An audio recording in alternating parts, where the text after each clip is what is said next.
दंडवत प्रणाम करके सारा दुख बताया। उनको उदास देख करके ब्रह्मा जी ने कहा, बताओ वास्तव में दुख क्या है? हमने कहा, महाराज आप तो जानते हैं ना, तारकासुर ने तो संसार को बहुत परेशान कर रखा है, लोग दुखी हैं। तारका चैर यद दुखम संभूतम परमेश्वर। हे परमेश्वर, तारकासुर से जो दुख हुआ है आप तो जानते हैं, अब उसीलिए आपके पास आए। आपने तो उनको वरदान दिया है ना, उसको मारने का उपाय बताओ ना प्रभु।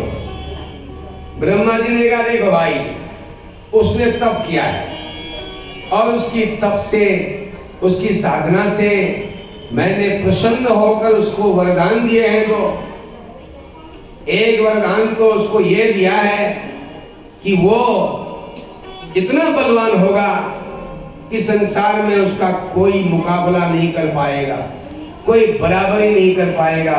इसलिए बल की बात करो तो तारकासुर से बलवान अब कोई है नहीं, ये हमने वरदान दिया है। और दूसरा वरदान सुनो ध्यान से, वह तुम्हारा उपाय भी हो सकता है तारकासुर को मारने का। हाँ महाराज, कहा मैं तो नहीं मार सकता। उसने वरदान मुझसे मांगा है कि शिव जी का पुत्र होगा, वो मुझे हथियार चलाएगा मुझे मारने के लिए, तभी मेरी मौत होवे। मैंने ये वरदान भी उसको दे रखा है। अब भाई देखो, शिव जी का विवाह जब होगा, उनका बच्चा होगा, तभी इसकी मौत होगी, नहीं तो ये नहीं मर सकती। अब देवताओं ने कहा क्या करें, तो बड़ी समस्या। अब शिव जी कब विवाह करेंगे, कब उनका बच्चा होगा, बड़ी आफत है। अंत में ब्रह्मा जी ने उनको बताया, देवताओं को, ऋषियों को। उन्होंने कहा सुनो, एक बुद्धि, एक हम उपाय आपको जरूर बताएंगे, बुद्धि से काम लेना चाहिए। देवताओं ने कहा हाँ महाराज बताइए।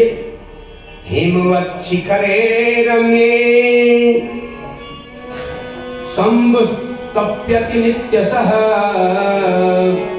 सखिभ्यां सहिता तत्र परिचर्या शिवस्य। ब्रह्मा जी ने कहा, हिमालय में, कैलाश पर्वत में शंकर भगवान जी तप कर रहे हैं, तप करते हैं हमेशा। और जहां पर वह तप करते हैं, वचनात् नागस्येव उमा पित्रानुशासिता। उमा जो है हिमालय की पुत्री, जिनका दूसरा नाम पार्वती है, वो बड़ी अनुशासन के साथ अपने पिताजी की आज्ञा पाकर और नारद जी के आदेश के अनुसार वहां आकर शंकर भगवान की रोज पूजा करती है पार्वती। अगर शंकर भगवान अपने नेत्रों को खोलें और देखें पार्वती की तरफ और उनकी विवाह करने की इच्छा हो जावे, तो फिर काम बन जाए। तो इसे ऐसा उपाय करना चाहिए जिससे कि शंकर भगवान विवाह के लिए तैयार हो जावे। तो फिर उसकी मौत निश्चित हो जाएगी। अब देवताओं को एक थोड़ा सा रास्ता तो दिखने लगा, लेकिन देवताओं ने सोचा ये तो बड़ा कठिन काम है कि शंकर भगवान आंख खोले और फिर पार्वती की तरफ देखें और शादी के लिए तैयार हो जाए। वो तो बैरागी है, पहले भी उनने विवाह किया था तब भी बैरागी थे। गृहस्थ में रहते हुए भी लोग बैरागी होते हैं बहुत सारे, उनके भी अपने नियम होते। गृहस्थ आश्रम में रहते हुए अगर मनुष्य हर काम धर्म के हिसाब से करे तो गृहस्थ आश्रम से बड़ा कोई आश्रम है ही नहीं, क्योंकि गृहस्थ आश्रम में ही सभी का स्वागत होता है। भले ही समय बदल गया हो, फिर भी करने वाले लोग आज भी स्वागत करने के लिए प्रतीक्षा करते हैं। गृहस्थ आश्रम में ये नियम है कि अगर आपका भोजन तैयार हो गया हो तो भोजन के बन जाने के बाद देर तक प्रतीक्षा करनी चाहिए कि कोई अतिथि आएगा और वो हमारे साथ भोजन करेगा। ये होता है। अब तो बदल गया सब। अब तो अतिथि दिख गया और कैमरा लगा हुआ है, बाहर से दिख जाता है और अंदर जल्दी करो जल्दी करो। वो दिन तैयार हुआ, जल्दी खा कोई पीट करके अपना मुंह पोंछ करके बाहर पहुंच जाते हैं। आपने भोजन किया नहीं किया, आपके लिए भोजन बनाते वो समझ गया नींद या तो खा लिया है, इसका मतलब तभी तो बनाते हैं कर ना मैंने खा रखा है, मैंने खा। ऐसे कहते हैं लोग। समय बदलते जा रहा है, वो श्रद्धा भाव नहीं है, धीरे खत्म और होगा। अभी जब डंडे पड़ेंगे फिर ठीक होगा दोबारा। डंडे प्रकृति के पड़ते, धर्मराज के पड़ते, यमराज के पड़ते। वैवस्वत यमराज आत्मा वही सर्वभूतानां,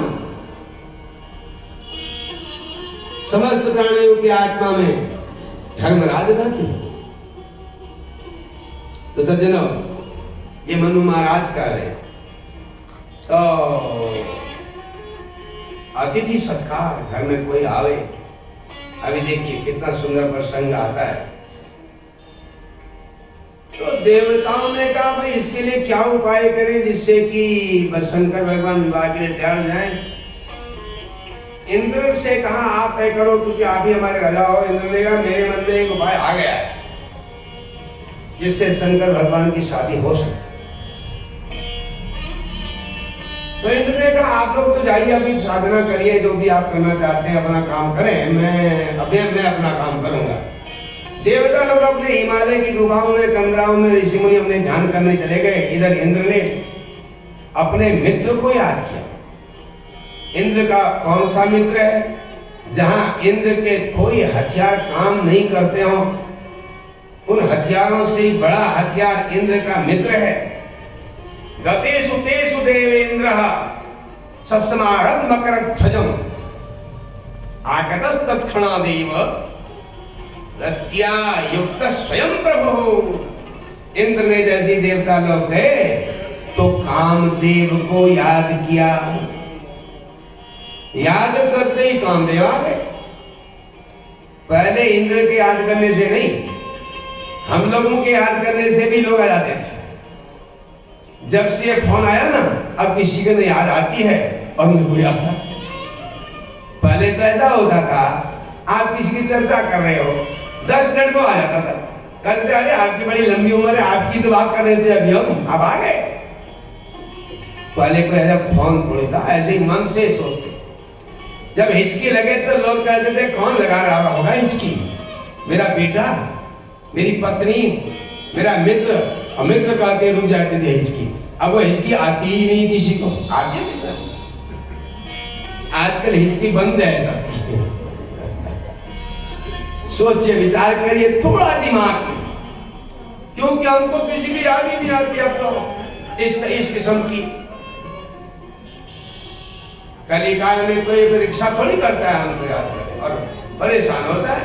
हर एक आदमी चाहता है मुझे सब लोग पूछें, मेरा ख्याल करें। अब सभी यही सोचते हैं कौन किसका ख्याल करेगा बताइए। बेटा चाहता है माँ मेरा ख्याल करे, माँ चाहती है बेटा मेरा ख्याल करे, भाई चाहता है भाई मेरा ख्याल करे, बहन चाहती है भाई मेरा ख्याल करे, भाई चाहता है बहन। अब सभी एक बात सोचेंगे तो कौन किसका ख्याल करेगा बताइए। अब सभी गुरु बनना चाहते तो शिष्य कौन बनेगा बताइए। समय तो अब ये आ गया है, सब गुरु ही बनना चाहते। जो और जगह गुरु नहीं बन पाते वो इधर उधर छांट छूट करके सुबह सुबह सबको उपदेश भेज देते हैं। आप बताएं, व्हाट्सएप में। व्हाट्सएप इतना बड़ा गुरु है, सुबह सुबह उठते ही आपको उससे निपटना पड़ता है, गुरुओं से। दुनिया भर के ज्ञान की बातें भेजी गई है, हमारे पास भी आती है कभी कभी।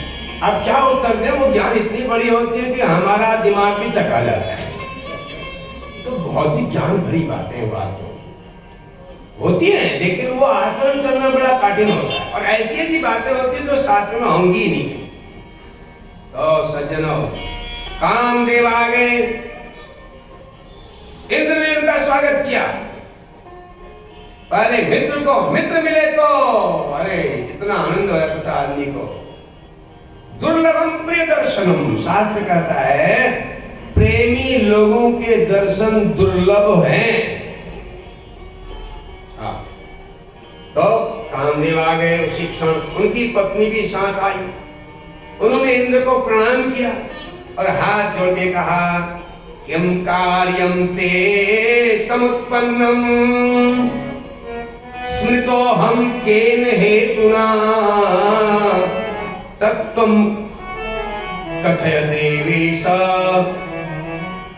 तत्कर्तुम समुपागतः। हे देवराज इंद्र जी, आपका क्या काम आ बैठा, आप मुझे बताइए, मैं उस काम को करने के लिए तैयार हूं। इंद्र जी बड़े खुश होके मुस्कुरा करके उनकी बड़ाई करने लगे। इनके कामदेव की दुनिया में बड़ाई इतनी बढ़िया चीज है, तो बड़ाई से बड़े बड़े लोग जो है चक्कर में आ जाते हैं। और बड़ाई मीठा जहर है, फिर भी सबको अच्छा लगता है। बड़ाई सुनने में ऐसा लगता है कानून में अमृत ही घोल रहा है। यार आप कितने अच्छे। किसी बुढ़े आदमी से कह दो आप तो जवान लगते हैं, और फिर रात भर खुश रहता है, नींद में भी अच्छे सपने दिखते हैं। दिखते हैं कि नहीं बताइए। आप किसी बीमार से कहते हो अरे आप तो स्वस्थ लगते हो, थोड़ी बड़ाई करिए। बड़ाई करने से काम बन जाते हैं, लेकिन बड़ाई मीठा जहर है। बड़ाई में वही लोग आते जिनको बड़ाई की बड़ी इच्छा होती। संसार में बड़ाई की प्रतीक्षा नहीं करनी चाहिए। दान करना है दिखाने के लिए नहीं करना चाहिए, छिप के करना चाहिए। ये शास्त्र का था। पहले इधर उधर देखा, कोई दिख रहा नहीं दिख रहा है, फिर एक रुपया चढ़ा दिया। महाराज आपका भला हो, मांगने वाले का आपका भला हो, फिर देख रहे देखो मेरे भला है। उस दान का कोई लाभ नहीं। पूजा पाठ करते हैं, व्रत करते हैं, उसका बखान करते हैं तो बराबर हो जाता है, खर्च हो गया ना। आपके हाथ में रुपया आया, आपने समय कर दिया, खर्च हो गया। ऐसे जो आपने बखान किया वो खर्च हो गया। अब कामदेव ने कहा मुझे बताइए काम। इंद्र ने कहा तुमने बड़ी अच्छी बात पूछी कामदेव जी, तुम हमारे सारे काम कर सकते हो। तुम्हारा नाम ही काम है, तो सारे काम तुम ही तो करोगे। अरे भाई मेरा कार्य नहीं, तुम्हारा भी काम है, दुनिया का काम है जो बताऊंगा। संसार के परोपकार का काम है। देखो मित्र, मेरे बहुत सारे मित्र हैं। मित्राणि मम संत्यैव तत्तुल्यानि कदाचन। मेरे बहुत मित्र हैं, लेकिन तत्तुल्यानि न संति। तेरे जैसे कोई मित्र कहीं भी है ही नहीं। मेरे कामदेव खुश होने लगे। देवताओं ने युद्ध में विजय के लिए मुझे वज्र दिया है, और वज्र से मैं जहां भी मारूंगा और सबका संघर्ष कर देगा। लेकिन वज्र की चोट से दूसरे को बड़ी परेशानी होती है, उसके जीवन के लिए बड़ा संकट आ जाता है। और तुम तो ऐसे हो, जीवन का संकट भी नहीं आता है, और जहां तुम्हारे बाण चलेंगे वह मनुष्य बड़ा खुश होकर के तुम्हारे कार्य कर देता है। मित्र और अस्त्र बेकार है। उन हथियारों में और तुम्हारी तुलना की जाए, तुम ही श्रेष्ठ हो, इसलिए तुम ही ये काम कर सकते हो। काम अभी नहीं बताया। जैसे आजकल आप वो देखना YouTube में वीडियो आते, वो कहेगा दवाई इतनी बढ़िया है कि आपकी ये भी ठीक कर दी, ये भी ठीक कर दी। अब दवाई नहीं बताएगा शुरू, और बताते बताते आधा घंटा हो जाएगा, अंत में बताएगा भांग इतनी बढ़िया चीज है। अरे ये पहले ही कह देता, वही कहेगा आगे। अब मन लगा के सुनेगा ना, ध्यान देखते हैं क्या बताता है, क्या दवाई बताता है, क्या दवाई बताता है। आदमी बड़ा खुश होकर ऐसे सुनता है, लेकिन बाद में पता चलता है ये तो हम सब जानते थे। ऐसे ही इंद्र जी ने खूब बड़ाई की। कहा मित्रवर्य, मेरे सामने बड़ा दुख पैदा हो गया है, तुम मेरे मित्र हो। मित्र का शास्त्रों में बड़ा वर्णन है। मित्र कौन होता है? पापान निवारयति योजयते हिताय, गुह्यानि गुहति गुणान् प्रकटीकरोति, आपद्गतं न ददाति ददाति काले, सन्मित्र लक्षणमिदं प्रवदन्ति सन्तः। असली जो मित्र होता है अपने मित्र को पाप करने में रोक देता है, कहता है ये ठीक काम नहीं है मेरे मित्र, और योजयते हिताय, हित वाले काम में लगाता है। असली जो मित्र होता है अच्छी परामर्श देता है, इससे तो ये काम ठीक होगा। गुह्यानि गुहति, असली मित्र जो होता है सभा के बीच में, समाज के बीच में अपने मित्र की छिपाने लायक बातों को छिपा देता है। अब गुणान प्रकटीकरोति, अपने मित्र के गुणों को प्रकट करता है। देखो मेरे मित्र ये है, वो है, ऐसे हैं वैसे हैं। उनकी अच्छी बातें सभी के पास होती है, अच्छी और बुरी तो गुण अवगुण तो सब में होते हैं ना। तुलसीदास जी कहते हैं गुण अवगुण सब के गुण रही, गुण अवगुण सब के गुण रही, गुण अवगुण सबके गुण रही, गुण अवगुण रही। वेद पुराण निगम असकल, वेद पुराण निगम असकल,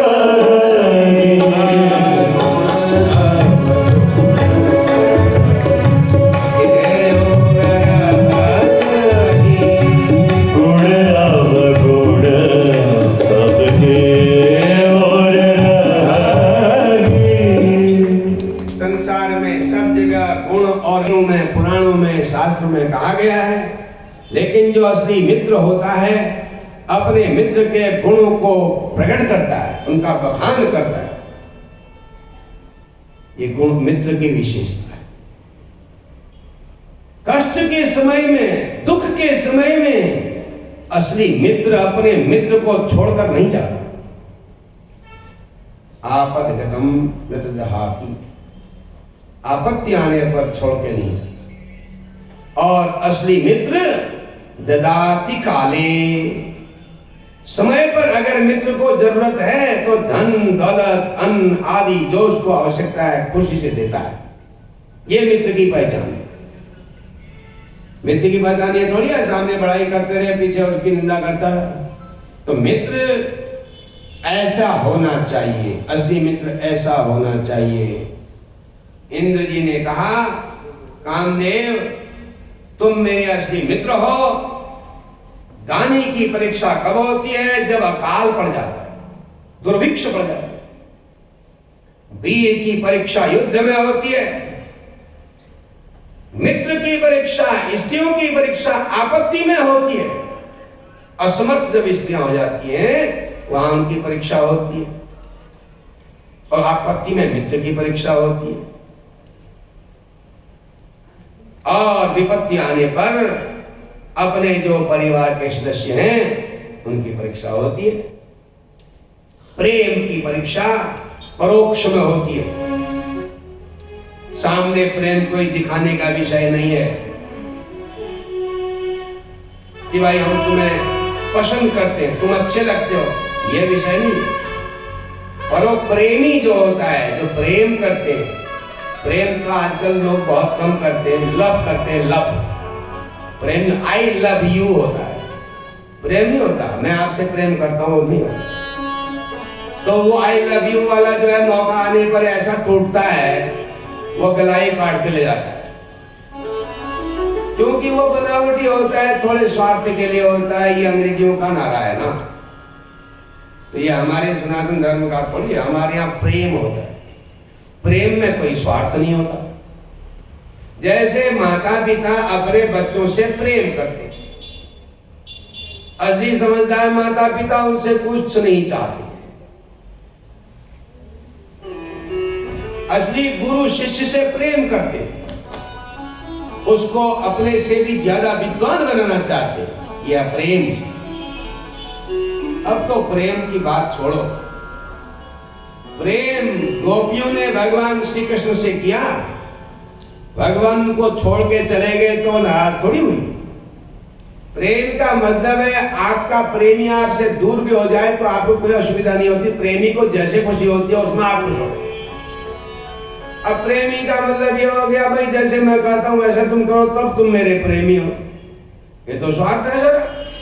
ये स्वार्थ का बनाया हुआ पहाड़ तो किसी समय भी उखड़ सकता है। तो मित्र आज तुम्हारी परीक्षा होने वाली है। देखिए कितनी बातें काट के बताई बातें। जैसे किसी के घर से किसी ने कुछ काम करवाना है तो घर आपके मित्र के घर में जाते हैं, कहते हैं आज एक ऐसा काम पड़ गया तुम ही कर सकते हो, बस बड़ा खुश हो जाता है, तुम ही कर सकते हो, बताओ हाँ कहो पहले तब बताऊंगा मैं क्या काम है। तब तक घर से अंदर से घरवाली बर्तन फोड़ देती है, रुका देती है बर्तनों को। आदमी दौड़ के वहां जाता है, उससे कह दिए पैसे के लिए आया हुआ वो मत देना पैसे, कर्ज मांग रहा होगा।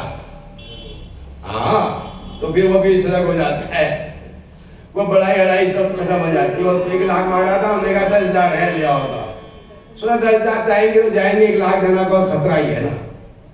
तो ये चालाकी वाली थोड़ी बात है। इंद्र ने भी थोड़ी चतुराई की और कहा देखो कामदेव तुम्हारा ही काम है, तुम्हारे द्वारा ही काम होना है और तुम ही कर सकते हो, आज ही तुम्हारी परीक्षा। जब ये कहा तो कामदेव बड़े खुश हो गए। वो तो 7वें आसमान में पहुंच गए खुशी के मारे। इंद्र हमारे राजा ने मेरी इतनी बड़ाई कर दी, कितनी खुशी हो। कहा महाराज काम उवाच किमर्थम भाष्ये देव नान्तरम ह्यावयोरिह। क्या करे महाराज देवराज जी, आप में हम में अंतर ही क्या है। मैं तो आपका ही प्रतिरूप हूं महाराज, अपने मुख से मैं अपनी क्या बड़ाई करूं। कंठे नैव चयो ब्रूयात् सकिम कार्यम करिष्यति। मैं अपनी बड़ाई अपने मामों से करूं फिर बाद में तो क्या काम करूंगा कोई पक्का नहीं है। इसलिए मैं अपनी बड़ाई खुद नहीं करना चाहता, लेकिन आपको मैं ये बता सकता हूं, आपको मैं ये बता दूं, फिर भी सुनो मैं क्या क्या कर सकता हूं। हाँ बताओ। तो कामदेव ने कहा मुक्ति मार्गम समापन्नम ते शत्रुम पातयाम्यहम ते पदम करिष्यतुम यो वै तपस्तप्यति दारुणम। हे देवराज जी, कोई सन्यासी, कोई तपस्वी, कोई भक्त मोक्ष प्राप्त करने के लिए, मुक्ति के लिए तपस्या कर रहा हो तो मैं उसकी तपस्या भंग कर सकता हूं। और आपके इंद्रासन में बैठने की इच्छा से कोई तप कर रहा हो तो उसकी तपस्या को भंग कर सकता हूं। कैसे करोगे? कहा ये जो मेरी अप्सराएं हैं ना, इनके कटाक्ष से, इनकी नजरों से उसकी तपस्या टूट जाएगी। चाहे देवता हो, दानव हो, ऋषि हो, मुनि हो। अब मनुष्याणाम न मे गणना, मनुष्याणाम न वै मेद्य गणना पातमे मता। मनुष्यों के काम में विघ्न करना ये छोटी बात है, इसको मैं नहीं गिन रहा। मैं आपको ये भी बता दूं, वज्र छोड़ो एक किनारे, हथियारों को छोड़ दो एक किनारे। ये हथियार आपका क्या काम करेंगे? अन्य शाम गणना नास्ति पातयामि हरम यदि। तुम औरों की बात कर रहे हो महाराज, मैं तो शंकर भगवान की तपस्या को भी मैं भी विघ्न कर दूंगा। इंद्र ने कहा जो कह रहा था तुमने खुद ही कह दिया, यही तो करना है काम। इंद्र बड़े खुश हो गए। यत् कार्यम मनसोदिष्टम तत् कार्यम कृतम त्वया। जो मन में मेरा काम था वो तूने खुद ही कर दिया कामदेव। देख भाई कामदेव, मैंने तुमको याद क्यों किया? तारकासुर नाम के दैत्य ने संसार में हाहाकार मचाया हुआ है। ब्रह्मा जी ने उनको 2 वरदान दिए। एक वरदान ये दिया है कि उसके बराबर बलवान दुनिया में कोई नहीं हो सकता, ब्रह्मांड में नहीं हो सकता, और उसकी मौत शिव जी के पुत्र के हाथ से हो सकती है। इसलिए सब लोग दुखी हैं। अब शिव जी का पुत्र कैसे हो? पहले शिव जी की शादी हो तब तो पुत्र होगा। सभी लोग जंगलों में, हिमालय की कंदराओं में रह रहे हैं भैया, इसलिए इसको मारने का उपाय करना है, जिससे दुनिया का कल्याण होगा, संसार का, जगत का कल्याण होगा। ये काम अब तुमको ही करना है। हाँ, मेरा भी हित और तुम्हारा भी हित संसार भाई। सुनो, मैं तुमको बता देता हूं उपाय कैसे होगा। हाँ बताइए। शंकर भगवान हिमालय में, कैलाश पर्वत में तपस्या में लगे हैं। वो बैरागी हो गए हैं जब से सती गई है, और रोजाना हिमालय की पुत्री पार्वती, उमा अपनी सहेलियों के साथ शंकर भगवान का पूजन करने उनके पास आती हैं और उनका विधिवत पूजा करती हैं, माला बनाती हैं, वस्त्र बनाती हैं, अपनी श्रद्धा से उनकी आरती उतारती हैं, चंदन अक्षत लगाती हैं, भस्म लगाती हैं। और अगर शंकर भगवान एक बार आंख खोल करके पार्वती को देख लें तो हो सकता है शंकर भगवान का मन विवाह करने के लिए हो जाए। और वो तुम कर सकते हो। कैसे होगा उनका मन? क्योंकि तुम सबके अंदर रहते हो। कामदेव संसार में समस्त प्राणियों के अंदर रहते, और समस्त प्राणियों में जो भी कामनाएं, इच्छाएं होती हैं, कामदेव का मतलब केवल संतानोत्पादन नहीं होता। कामदेव का मतलब शारीरिक सुख नहीं होता। कामदेव का मतलब संसार की सारी इच्छाएं, उनमें संसार में चाहे संतान की इच्छा हो, धन की इच्छा हो, प्रतिष्ठा की इच्छा हो, लोकेशना, वित्तेषणा, पुत्रेषणा, जो भी हो, धन दौलत घर मकान ये सब आ जाते हैं ना, वित्तेषणा में आते हैं सब। वो सब इच्छाएं, विवाह, संग, ये सब कामदेव हमारे अंदर रहते हैं, इसलिए होते। तो सब यही कामदेव अगर इसको शास्त्रोक्त तरीके से, दूसरे तरीके से, सांसारिक बातों को छोड़कर इसको हम लागू करते हैं, तो ये कामदेव भगवान की भक्ति की इच्छा हमारे अंदर कर देता है। ये मत समझ लेना कि कामदेव खतरनाक ही है। समस्त जो चीजें हमारे अंदर हैं वो तीन गुणों के प्रभाव में रहती हैं। पूजा भी तीन प्रकार की होती है, सात्विक पूजा, राजस पूजा और तामसिक पूजा।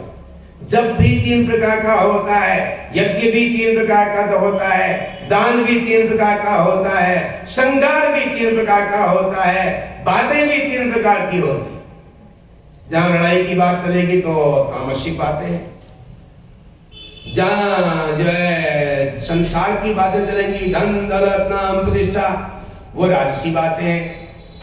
जहां भगवान की चर्चा चलेगी वो सात्विक बातें। ऐसे यज्ञ है, दान है, चर्चाएं। तो कामदेव का मतलब ये नहीं हो गया कि साहब ये तो बस काम वासना अलग चीज है। और काम देवता जब हमारे अंदर देवता के रूप में रहते हैं तो भगवान की जो भक्ति आ जाती है तो वो फिर रूप बदल जाता है उसका। हमारे जीवन के लिए वो सुमार्ग बन जाता है। हमारे अंदर काम, क्रोध, लोभ, मोह है, लेकिन ये हमारे शत्रु तब है जब ये रजोगुण और तमोगुण के तरीके से होते। अब सात्विक तरीके से किसी को गुस्सा आया और अध्यापक को क्रोध आया, हल्के से उसने चैटा बच्चे को लगाया, वो सात्विक भाव है, वो उसकी उन्नति चाहता है। यही क्रोध दूसरे की बातों से क्रोधित होकर के मारने मरने के लिए हो जावे तो तामसिक हो जाए। यही क्रोध जब माता पिता अपने बच्चे को डांटेंगे, आंखें दिखाएंगे और उसको कभी कभी पीटेंगे तो बच्चे को किसी गलत काम का भय शुरू हो जाता है और मौका आने पर वो लाड़ प्यार भी करेंगे। ये सात्विक क्रोध है। इसको जब राग, द्वेष, मोह जब ये शास्त्र के अनुसार होते हैं तो ये हमारे कल्याण करने वाला, हर चीज दुनिया की ऐसी होती है। तो सज्जनों, कामदेव ने कहा आज्ञा दो, मैं अभी इनका तपस्या भंग कर दूंगा। आपने सब बता ही दिया है, मैं करूंगा। तो इंद्र ने कहा आज्ञा है, कैसे करोगे? कहा मैं अपने साथ अपनी पत्नी रति को ले जाऊंगा, मैं और मेरी पत्नी शिव जी के अगल बगल बैठ जाएंगे, हमारा प्रभाव पड़ेगा। हा? आपको कितना ही ठंडा क्यों न हो रहा हो, और आपके सामने जबरदस्त आग जल जावे तो आप दूर ही जाएंगे उससे। तो ये संगत का प्रभाव है। तो मैं अप्सराओं को ले जाऊंगा, उनका नाच गान होगा, बसंत ऋतु को ले जाऊंगा और चंद्रमा को ले जाऊंगा, आपसे कहूंगा तुम उदय हो जाओ रात्रि में, पूर्णिमा का चंद्रमा। ठीक है, जाओ। कामदेव चले गए हिमालय पर, कैलाश पर्वत के आसपास हिमालय पर्वत में, जहां कहां बसंत ऋतु आ गई। जब बसंत ऋतु आती है तो जो आदमी रोज है ना संसारिक चीजों में लगा हुआ है, उसके मन में एक नया संचार होने लगता है और रजोगुण बढ़ जाता है। अब धीरे धीरे शुरू हो गया। पहाड़ों में अल्मोड़ा एक ऐसी नगरी है जो आपके हमारे नाट्य शास्त्र की कहिए, संगीत शास्त्र की नगरी है युगों से। और पहले अल्मोड़ा एक ही जिला था ना, पहले अल्मोड़ा नैनीताल आदि चित्तौड़गढ़ सब एक था, बाद में अल्मोड़ा और नैनीताल अलग बने। अब धीरे धीरे बहुत जिले हो गए। तो अल्मोड़ा संस्कृति का, उत्तराखंड की संस्कृति का मूल स्थान था। तो यहाँ का संगीत, यहाँ की कला, यहाँ की संस्कृति दुनिया के लोगों को मार्गदर्शन करती थी।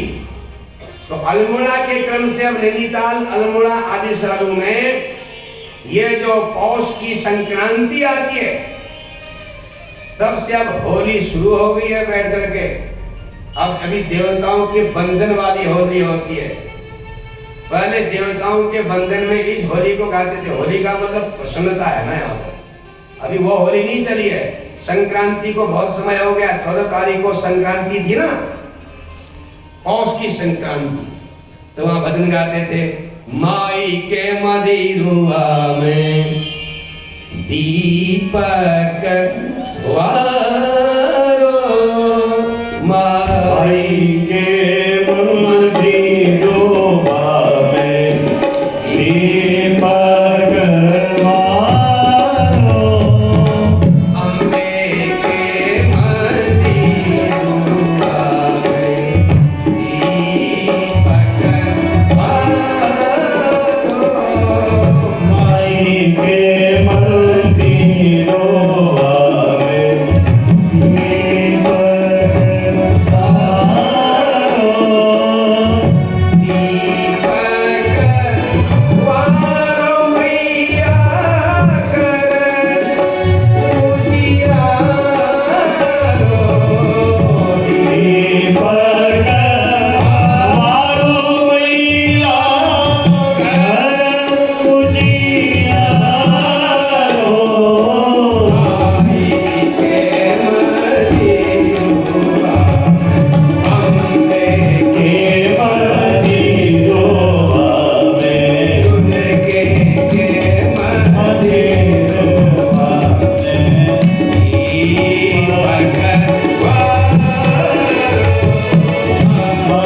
भजन में कह रहा है कि अम्बे जी के मंदिर में दीपक जला हुआ है और दीपक